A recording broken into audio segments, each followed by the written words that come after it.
En Jesus kom groet sy disippels en hy sê vir hulle, vrede vir julle. Soos die Vader my gestuur het, stuur ek julle ook. En dan blaas hy oor hulle en hy sê, ontvang die Heilige Gees. Ja, dit is weer Pinkstertyd. Ons het die voorreg om saam met mekaar weer in Pinkster te wees.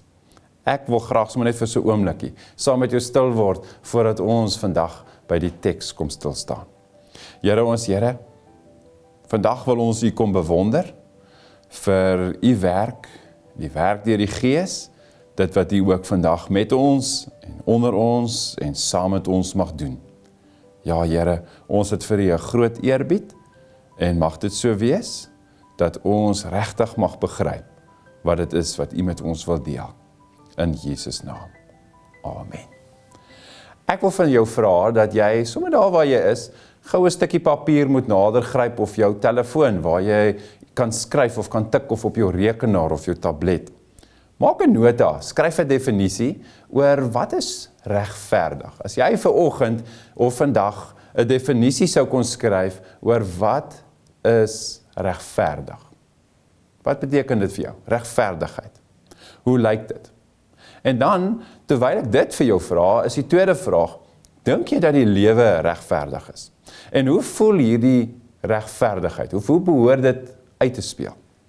En hoe voel jy self as jy dalk nog nie regverdig behandel was nie? Wat was daardie ervaring? As ek dit vir jou sê, dan blaai ek na my Bybel toe en ek maak hom oop hier by Matteus 5 vers 6 en ek lees graag. Geseënd is die wat honger en dors na wat reg is, want hulle sal versadig word. Ek herhaal, geseënd is die wat honger en dors na wat reg is, want hulle sal versadig word. Waarom is dit belangrik? As ons oor regverdigheid of om reg te doen te praat, dan begin ons by, waarom is dit vir Jesus belangrik gewees om juis oor hierdie tema te praat? Spesifiek dan ook, hier in die saligsprekinge, met die bergrede. Dit was belangrik genoeg dat mense dit moes hoor. Dit was iets wat hy by hulle wou tuisbring. Wat sou dit wees? Wat sê die Bybel oor regverdigheid? En as ons vra oor wat sê die Bybel, dan moet ons begin by God se regverdigheid. En is dit iets waarna ons smag, of waarna ons verlang, of is dit, hoe verstaan ons dit? Ons blaai sommer dadelik na die Ou Testament toe. En ons sien vir 'n oomblik wat die ouens daar skryf. Ek dink aan Jesaja 61 vers 8, waar Jesaja waar die Here so uit die mond van Jesaja vir die volk kom sê, in my trou sal ek my volk gee wat ek hulle beloof het. Ek sal 'n ewige verbond met hulle sluit. Ja, reg doen, of regverdigheid, wat anders te lyk. God hou sy woord, God hou sy beloftes. Dit wat hy vir sy mense beloof, dit gee hy vir hulle. En dit bring ons by 'n geregtigheid of die reg doen wat anders lyk. Jesus self, die vervulling of die beliggaaming, die beliggaaming van God se beloftes, van God wat getrou is. Ja, dink vir 'n oomblik. Wat het hy vir ons kom doen? Wat het hy vir ons beteken? Hy het nie net vir ons sondes kom sterf nie, meer as dit. Hy het ons 'n nuwe identiteit kom gee. Sy kruisdood het vir ons 'n straf kom dra. Sy kruisdood het vir ons 'n prys kom betaal. Maar dit het verder gegaan. Hy het ook die dood oorwin, die opstanding. Dink aan wat dit vir ons beteken. Wat beteken dit vir ons? Op grond van my geloof in Christus, ja, op grond van my geloof in Christus, het ek en jy ook deel in hierdie regdoen of regverdigheid van God. Ja, ek is met God versoen, my sondes is vergewe, ek is skoon gewas, ek dra 'n nuwe identiteit, en ek staan onder die koninkryk van God. Dan mag ek myself vra, maar wat beteken dit? Wat beteken dit dan as ons lees in Jesus se preek, geseënd is dies wat honger en dors na wat reg is. Geseënd is die.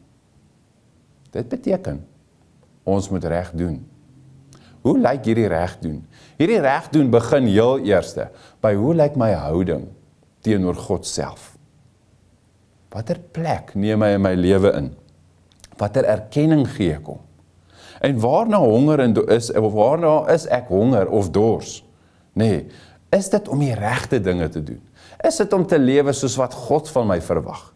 Is dit om sy wil te gaan soek? Dat ek graag wil leef soos wat hy wil hê ek moet leef? Ja, ek blaai sommer so vinnig weer, ek dink aan Lukas 10 vers 27, nee, daardie mooi gedeelte waar iemand vir Jesus 'n strik vraag wou stel. Ons sê, hoe gaan hy die ewige lewe verkry? Dan vertel Jesus vir hom hierdie mooi verhaal van die barmhartige Samaritaan, maar Jesus vra vir hom iets heel in die begin. Wat lees jy in die wet van Moses? En dan haal hierdie man 'n mooi gedeelte daaraan wat ons goed ken. Hy sê, jy moet die Here jou God lief hê met jou hele hart, met jou hele siel, met al jou krag en met jou hele verstand en jou naaste soos jouself. Wat hoor ek daar? Ek hoor die regte ding doen. Die regte ding doen ten opsigte van my verhouding met die Here, maar ook die regte ding doen ten opsigte van my verhouding met ander mense, my naaste. Om die regte ding te doen. Om die regte ding te doen, help my om ook vorentoe te kyk.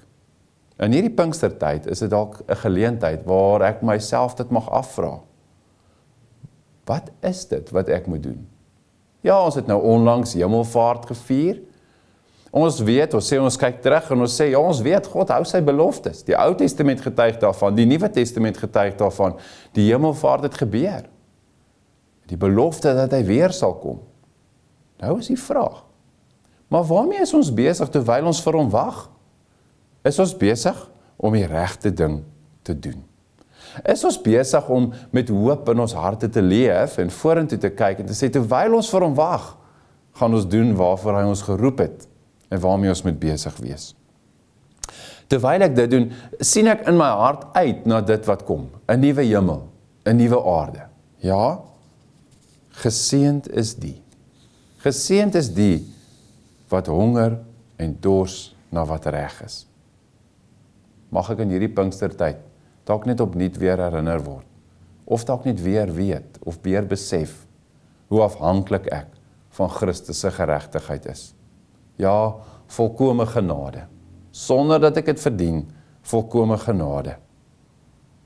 Al wat ek hoef te doen, is ek moet dit glo. En ek antwoord op die Here se genade, deur reg te probeer lewe. Alles wat ek is, en alles wat ek mag wees. Ja, ek kry dit nie altyd 100% reg nie. Dis 'n reis, dis 'n ontdekking. Maar Here, dis waarna ek streef. Dis waarvoor ek honger is. Dis waarvoor ek dors is. En ek wil graag versadig wees. Raak betrokke. Doen dit met dit wat reg is.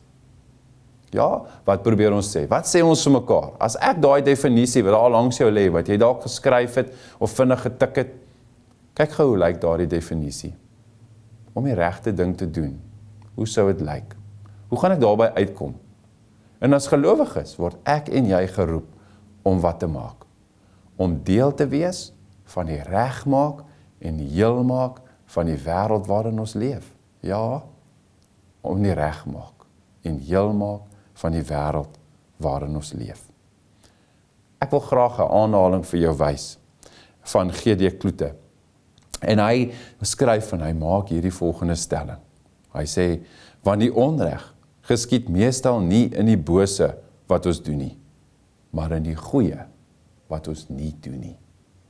Mag hierdie Pinkstertyd, mag hierdie saligspreking spesifiek 5 vers 6, mag hy dit op my hart kom lê, dat ek graag die regte ding wil doen en versadig wil wees. En omdat die lewe nie regverdig is nie, mag ek aanhou om 'n honger en 'n dors te hê en te doen en te smag na dit wat reg is, soos dit veronderstel is om te wees. Kom ons bid saam. Here ons Here, baie dankie vir u woord vandag. Here, dankie dat dit vir u belangrik genoeg was om te praat oor geregtigheid. Dankie dat ons weer herinner mag word aan dit wat regtig saak maak in u koninkryk.